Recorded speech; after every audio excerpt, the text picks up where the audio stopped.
ಎಲ್ಲರಿಗೂ ವಂದನೆಗಳು. ನಾನು ನಿಮ್ಮ ಪ್ರೀತಿಯ ಶಿರೀಷ 3ನೇ ತರಗತಿ ಎ ವಿಭಾಗದಲ್ಲಿ ಓದುತ್ತಿದ್ದೇನೆ. ನಾನು ಸಂಗೊಳ್ಳಿ ರಾಯಣ್ಣ ಅವರ ವೇಷಭೂಷಣ ಧರಿಸಿದ್ದೇನೆ. ಸಂಗೊಳ್ಳಿ ರಾಯಣ್ಣ ಅವರ ಚಿಕ್ಕ ಕಿರುಪರಿಚಯನ್ನು ನೀಡುತ್ತೇನೆ.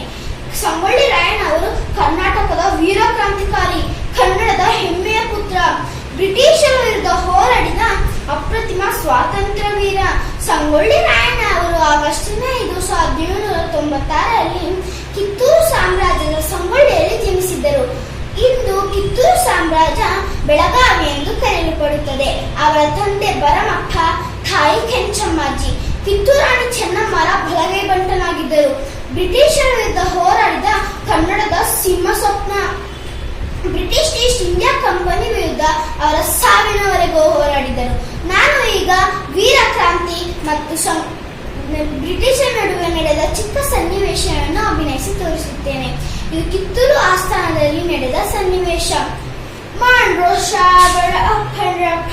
ನಾವು ಕಪ್ಪ ಕೇಳಲು ಬಂದಿದ್ದೇವೆ. ಮುಚ್ಚು ಬಾಯಿ! ತಾಯಿಯ ಆಸ್ಥಾನಕ್ಕೆ ಬಂದು ತಾಯಿಗೆ ಚೈನಷ್ಟು ಸೊಕ್ಕೇನ? ಇಲ್ಲಿ ಕಟ್ಟಲಿ ಮಾಡುವ ಅಧಿಕಾರ ಅದು ನಮಗ, ನಿಮಗಲ್ಲ. ನಮ್ಮ ತಾಯಿನ ಕಪ್ಪವನ್ನು ನಮಗೆ ಕೊಟ್ಟು ಬಿಡಿ.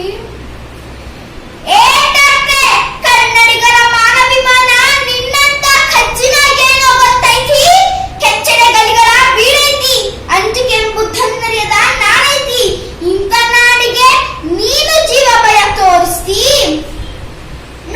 ಇಂತಹ ಕಷ್ಟದಲ್ಲಿ ಇಷ್ಟೊಂದು ಢಾಬವೇ?